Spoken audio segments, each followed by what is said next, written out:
Hello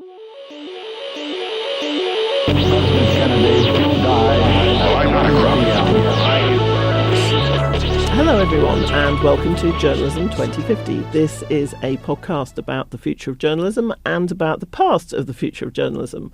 I'm Emily Bell and I'm joined by Heather Chaplin, and today our guest is Ben Smith, the founding editor of Semafor. Okay, Ben, welcome. Very good to have you here. Thank you for having me. Thank you for coming all the way up to Columbia. To Fortress Columbia. I know. I came through a lot of locked doors. Well, there's a story behind that. No way. We might get into that later. It's great to have you here. Just being reminded, so Heather and I are doing this podcast which is about the past of the future of news and then hopefully a bit about the actual future of news. You kind of wrote the book on this with Traffic. And we're going to come back to that, I think, because there's lots of that sort of recent history that we want to go back to.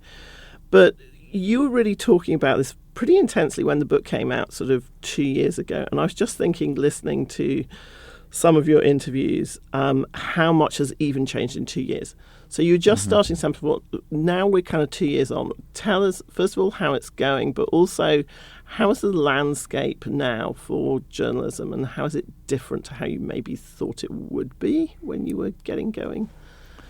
Yeah, I mean, it's funny. It's going great, but of course it's not really what we exactly imagined. And I think, things, I guess I do have some basic conviction that stories and reporters aren't going anywhere. And if you have great reporters who break great stories and you are then very, very relaxed about figuring about everything else, you'll be all right. And that's definitely how we've seen it. I think, a bunch of different cultural and political and, digital shifts have happened in directions I didn't totally anticipate.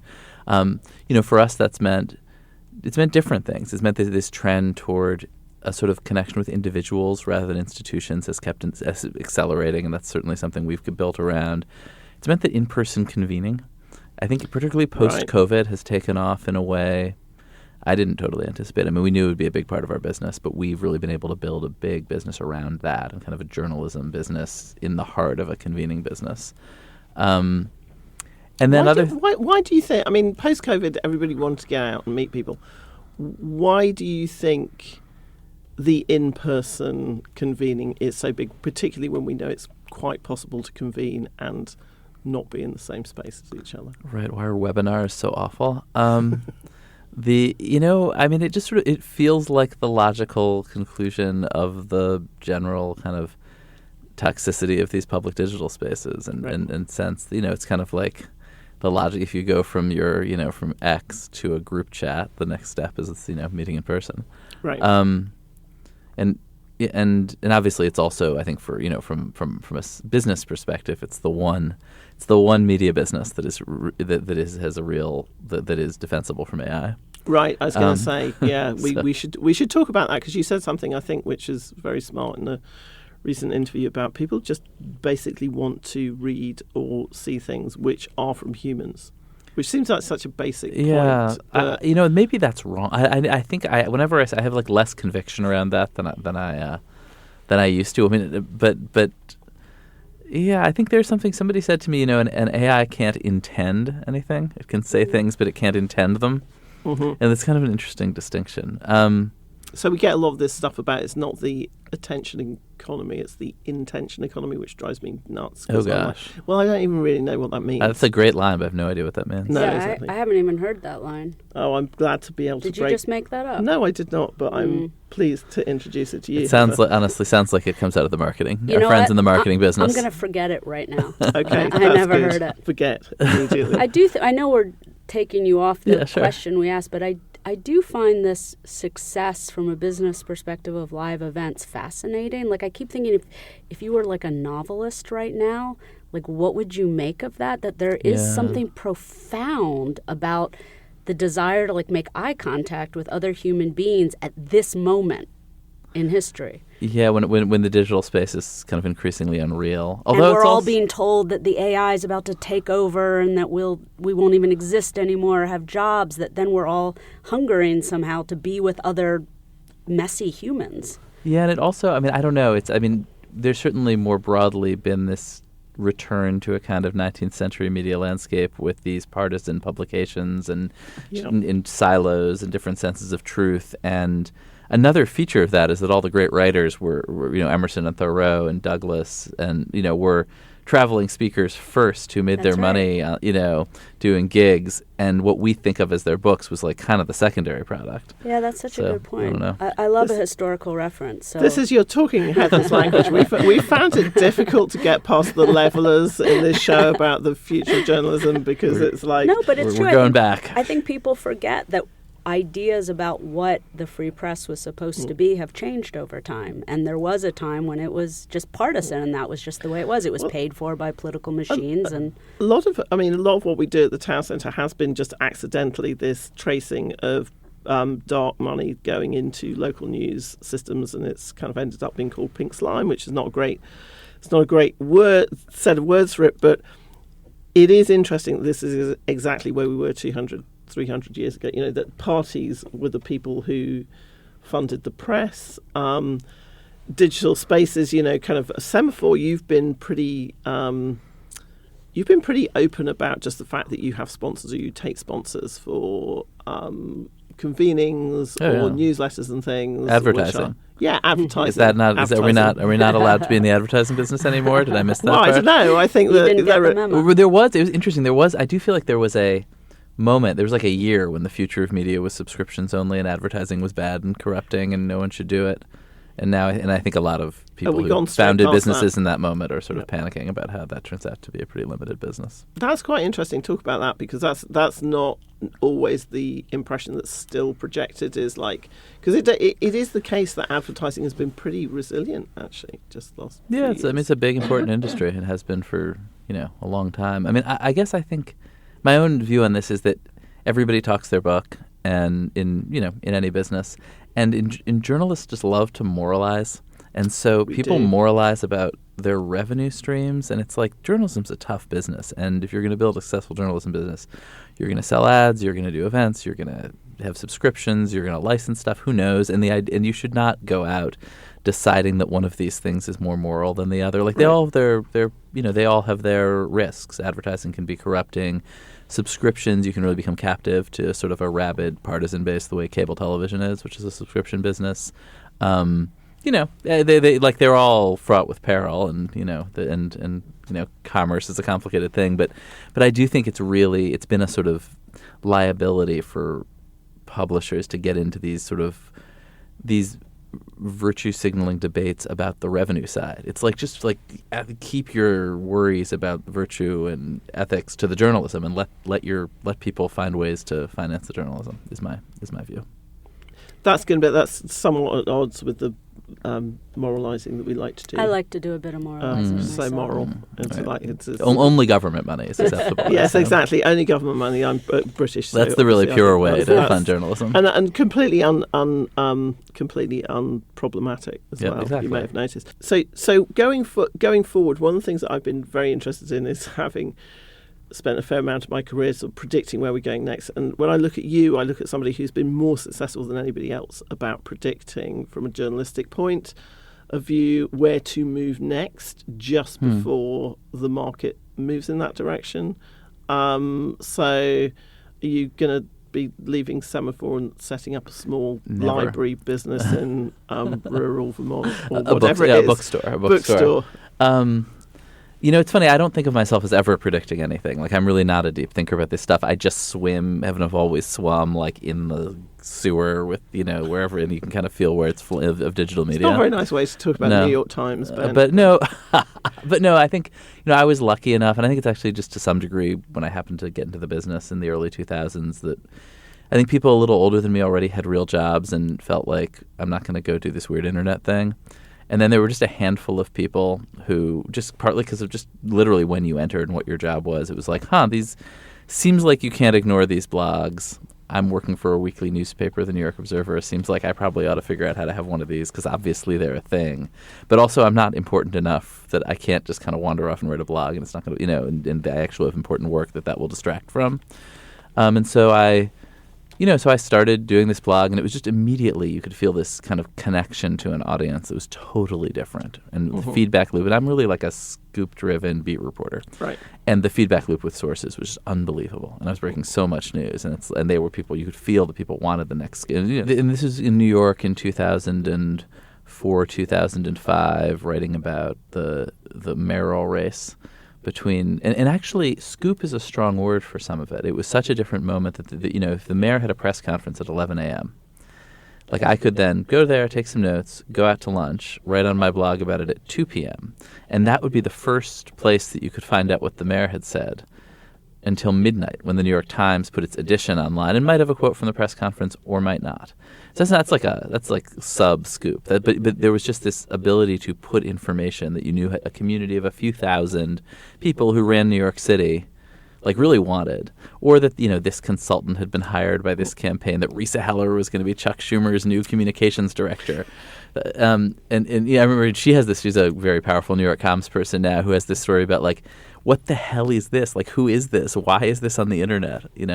And that caused this little. And you were sort of constantly also like causing these little crises because people had no idea what the hell you were doing, which was very, very fun. And then, I did that. I went to Politico and covered Obama, Clinton, and did the same, and broke a lot of both sort of consequential news and like really dumb news, like the John Edwards $400 haircut, And because I was just so in it, and I had always been obsessed with traffic, which I don't think is a bad word, with seeing who's reading you and whether anybody's reading you, as I'd gotten them to hide some code in the footer of my blog at Politico, because you weren't supposed to see the stats, but one of the engineers had like grudgingly permitted me to drop a little code tracking it that I could see on a separate site, and I could just see come 2000, like, because I covered 07, 08.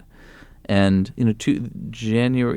November 4, 2008, Barack Obama, who's the biggest account on Twitter, tweets once, and the tweet is like, "Please remember to vote."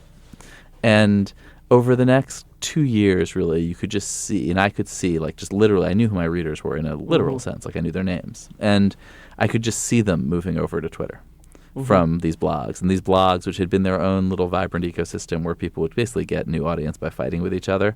Ezra Klein's an idiot, and here is a link to his post. And he'd send it to him and be like, hey, like, I attacked you, but also gave you a good link when you attacked me back. Could you include the link? And there was this little funny ecosystem of conversation. That has not changed that much, actually. No, basically. But Twitter turned out to be a much more effective mechanism for all the most toxic parts of blogging, and all the most interesting parts, actually. And the kind you could just sort of feel, I had sort of, because I was just so on the coalface of it, just kind of like saw the conversation move over there. And when Jonah Peretti came to me with this weird cat website that was all about sharing content on Facebook and on StumbleUpon, and he was thinking, I'm starting to see news get shared. How could we build a news division wrapped around these new social platforms? Like, I was already living in that world because I just was saying, like, a blog is actually a place where you write things in the hopes that they will spread on Twitter.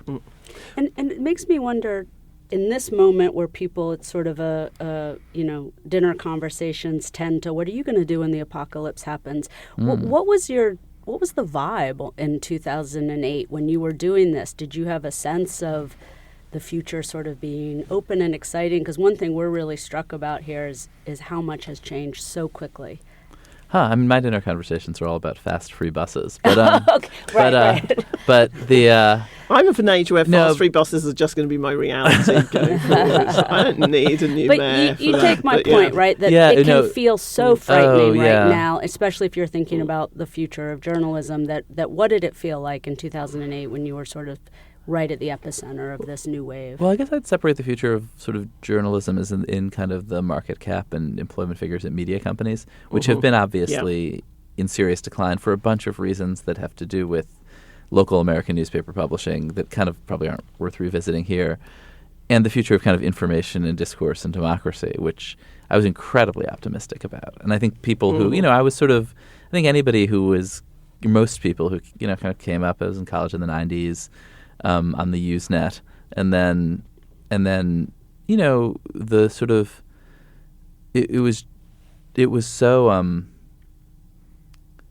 it was just so fun to suddenly have access to every publisher in the world, and to go from having these sort of the information that could reach you because somebody had built a printing press or had a broadcast tower in your area or had posted you a magazine, to this sort of wide array of perspectives. And I think it's worth remembering this is right after Iraq, in which the U.S. government had used that centralization around, of the New York Times, of CBS News, of this handful of kind of dominant platforms to, tell a story that turned out to just like lead the country into a total catastrophe.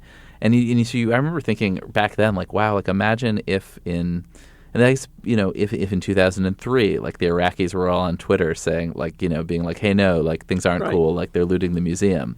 And there wouldn't have been this, the way in which the U.S. government had been able to say, just to describe things that were happening on the ground in a foreign country totally inaccurately.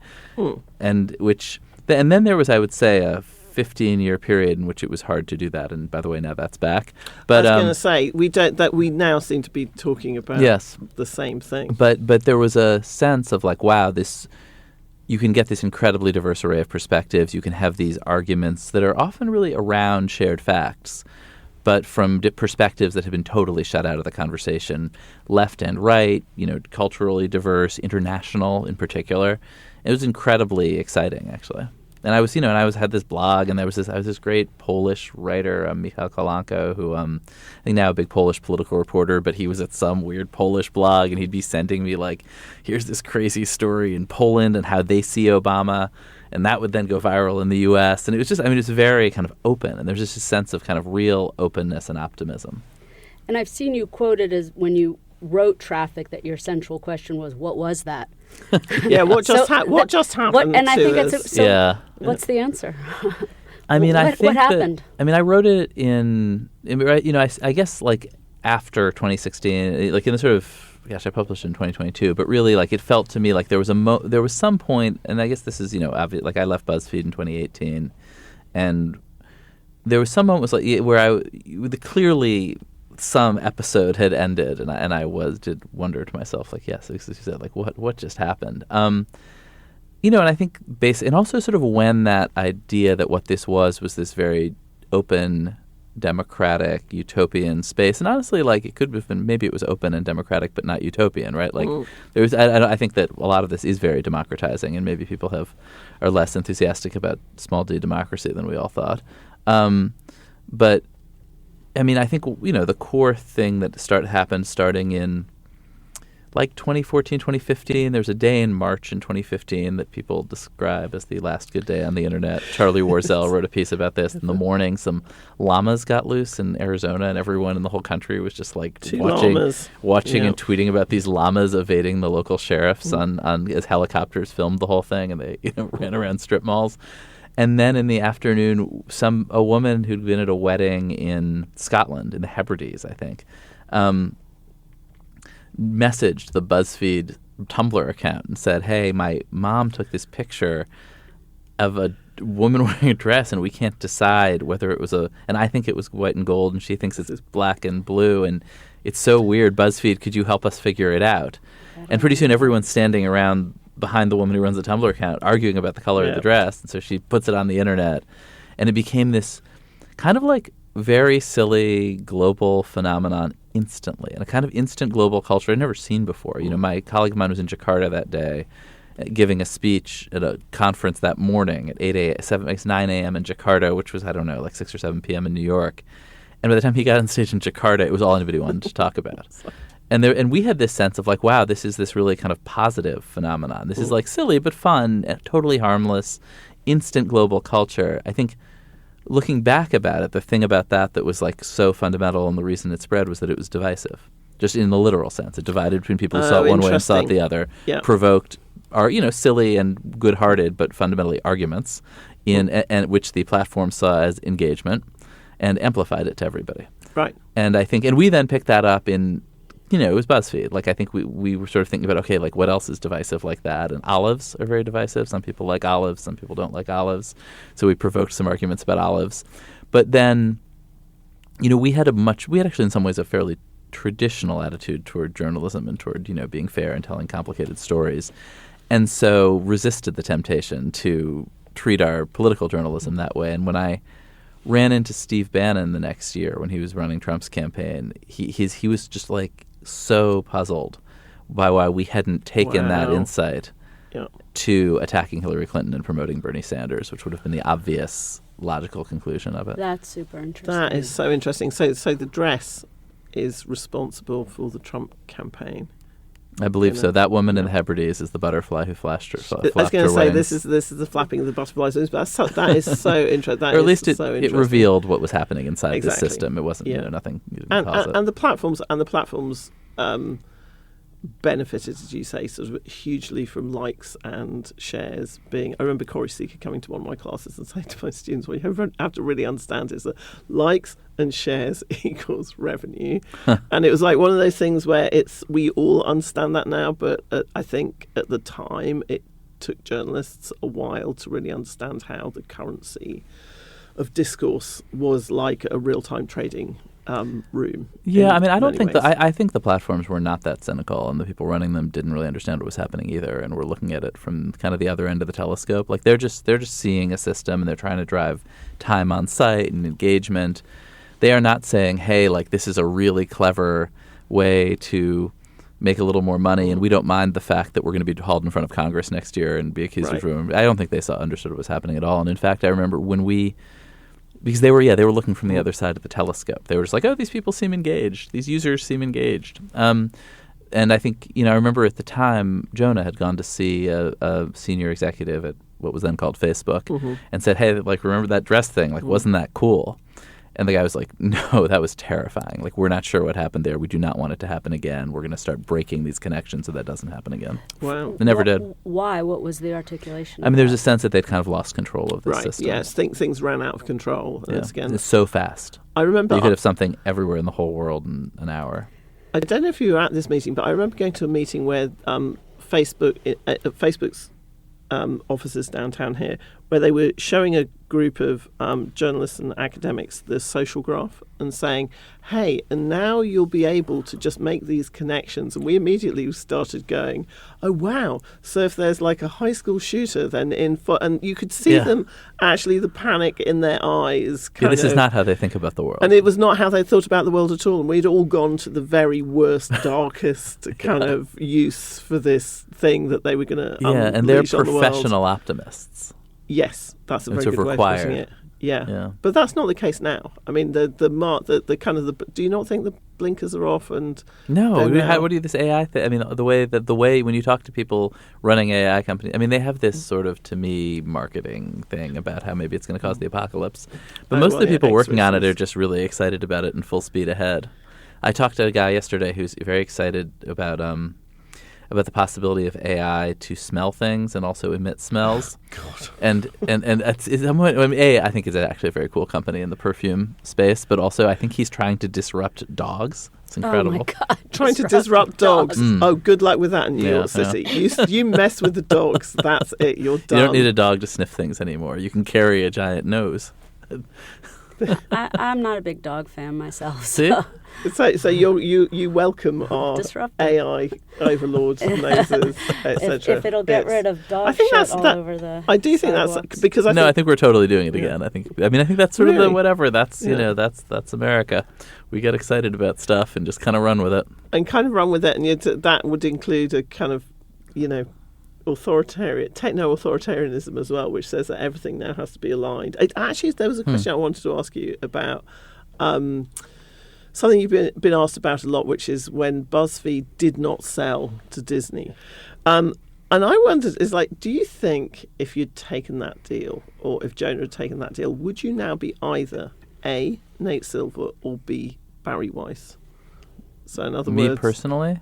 You are kind of. No, I think, but I mean, if Disney, it was when BuzzFeed was, was sort of, rising very fast, but was also this very pure idea about a kind of a future of news on social media that ultimately wasn't going to work. Like, we didn't know that, but the ecosystem that we imagined was going to shape up in which there was revenue, there was not. And actually, Disney, when it didn't acquire BuzzFeed, acquired a company called Maker Studios, which was an attempt to be a middleman in the YouTube space that went to zero and went away. And I think actually we would have. I mean, the reason I was against it, and now my colleagues make fun of me for this, but I don't think it was not going to work. And I would have wound up as a consultant to ABC News for a year or two, and then wandered off and gone back to blogging. So Barry Weiss, in fact, consultant to a large news network. Yeah, I think it's. I would not want that. I mean, I think that's a very hard job for. Yes. Yeah, well, I mean, I kind of wrote a piece which I was slightly annoyed that CJR didn't give it my original headline, which was The Silencing of Barry Weiss. But the idea that actually, this kind of idea that there's freedom within those very large conglomerates to have any kind of effect at all, I think is probably... It's challenging. And I don't know how far we want to go down this rabbit hole. Like, I actually think they are trying to, and she is in all good faith, trying to make CBS News a good thing people want to watch. And I think that's like almost impossible, like given their cost structure. I don't know if you watch. I turned on 60 Minutes the other night and was just like, oh my God, this is unbelievably slow and boring. And they do programmed for the elderly people who've been watching it for a long time, so they can't change it because that's their remaining audience and they'll go away. But I can't watch things that move this slowly. They do warn you with the title. They go, this is going to be 60 minutes. I watch things for 60 minutes, but there's more information in them. Yes. Yeah, there are very few things. I have a war on lengthy films and things like that. I like short. So let me ask you, in 2011, when you started at BuzzFeed, how would you have described what the landscape was then and what the problems were that journalism was facing? Oh, I mean, it was that these legacy publishers didn't understand the opportunity of this kind of wide open new social web with the potential of, vast scale free distribution and a totally immediate kind of intimate connection with your audience. And how would you describe it now? Now, and it's. Now, I think the core problem for consumers is information overload, right? It's just that you're drowning in information and that you don't know who to trust. And that was sort of our core thesis starting Semafor, that and I think it's complicated. I think that it's a moment because I think a lot of the legacy publishers that grudgingly put themselves on the internet because it was never a good business and kind of hated it are basically relieved that whole thing is over and is blown up. And now if you're the FT, if you're the New York Times, like come back into our walled garden. You can just live amid New York Times articles and we'll send you an email with 17 New York Times articles if you don't have enough.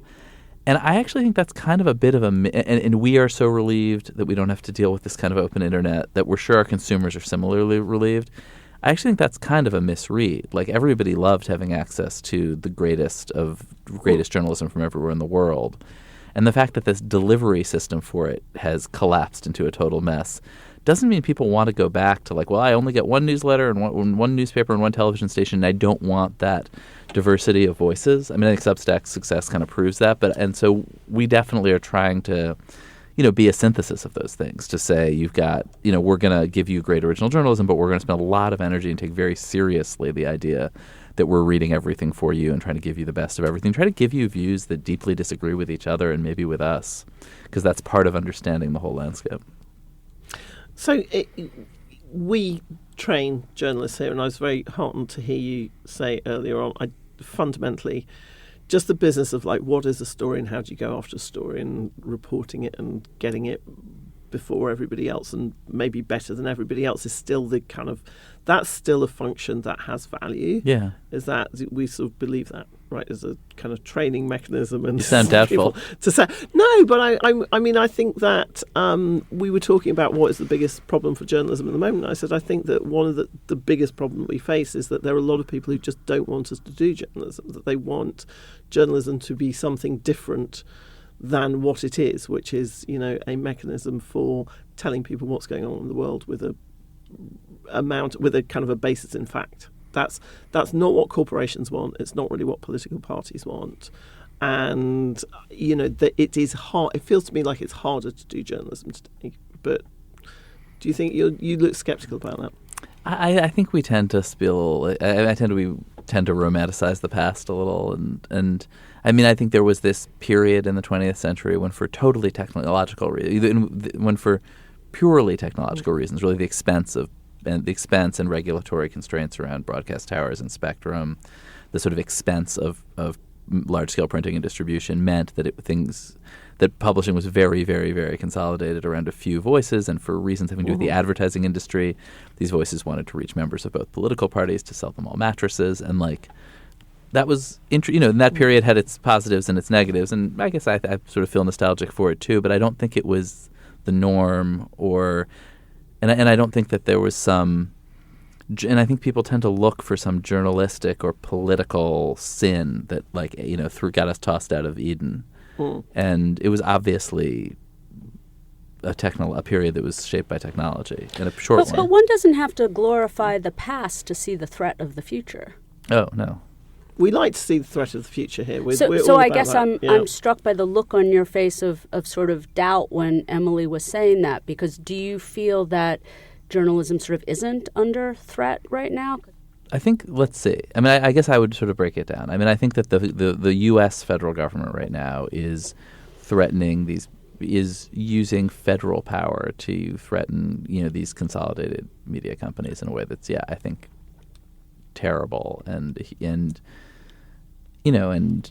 certainly outside U.S. norms. I've, argued with Brendan Carr about it. And yes. Do I think that American journalists exposing facts about corruption or being arrested and attacked physically? I haven't seen that. Maybe you have. No. It's interesting because I feel like it's more hard to name and hold on to, that the level of noise or that sense of people not knowing who to trust, in a sense, has a similar effect of neutering the ability of journalism to do what it's supposed to do. Let me put so if the culture keeps moving in the direction that I don't think, it's not impossible. If there's a multiple possible futures in front of us, there is one, it seems to me, where the noise continues and people's distrust continues, and this sort of sense of it's impossible to know continues. That is effectively a kind of censorship or a kind of neutralizing journalism that looks different than arresting us or censoring us. Right, with the impact of journalism. The impact. So that's why even when you were saying, it's about the good stories, I don't know if I agree with that, because if they don't have any impact, if a good piece of news lands in the forest and the tree doesn't fall, I don't know what does it matter?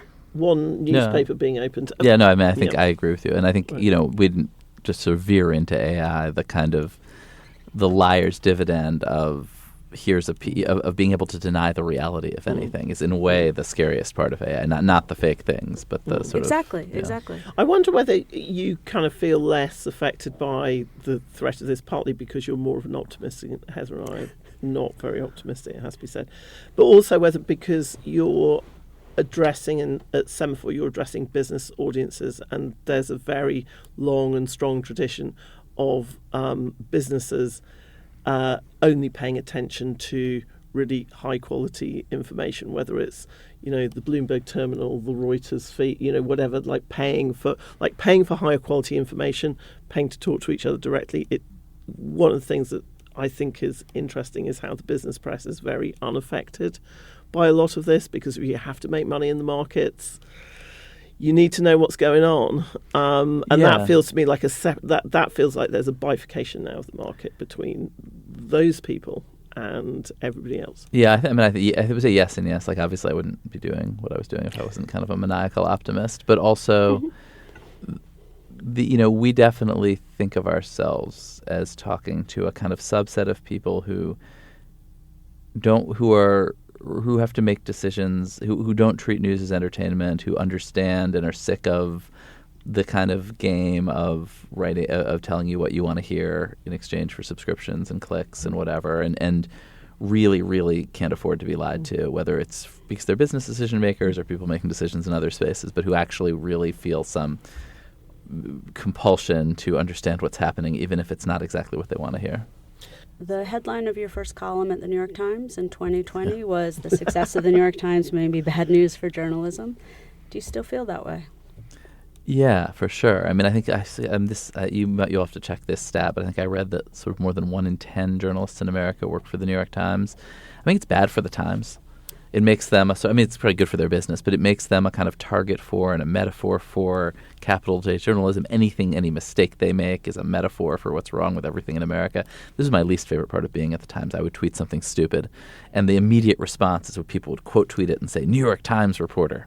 And it was like, no, I'm just an idiot. Like, it's not, but the, and it just, and there's these digital businesses, like search being the most extreme version, just tend to consolidate. Like they tend to centralize. And I think the Times, to a degree, has done that with a kind of, whatever you want to call it, center-left national news. And I think it means that it's just competition is healthy, and the more of it, the better. And my question, much more mundane than that, it's a good question. I actually remember you emailing me because I'd written something in The Guardian saying, I think the New York Times has hired Ben Smith and this is actually a terrible thing. And then you wrote me saying, I'm going to steal this column. And then actually you That's right, wrote I did. And then you wrote actually a much better version of it, which was very annoying for me. I did steal your idea. Good but point. no. It was Emily. actually you going there, which had made me think, oh God, time is a flat circle, and what kind of progress are we making here? But if you go back to Ben at sort of 22, 23, when you're kind of indie star and then into like the New York tabloid press. If you were 22 or 23 now, would you still be being a journalist, and what would you be doing? Oh, yeah, I just want to get scoops. I just think if you can get scoops and you can break news, that is just the atomic unit of journalism, and go do that and don't worry about it. And there's a ton of demand for that. Excellent. Go out, break scoops. Ben Smith, thank you very much indeed for coming all the way up here to Fortress Columbia. Thank you. Sharing your thoughts and inspiring our audience to get scoops. Thank you guys for having me. This was a fun conversation. Thanks for coming. Thanks for coming.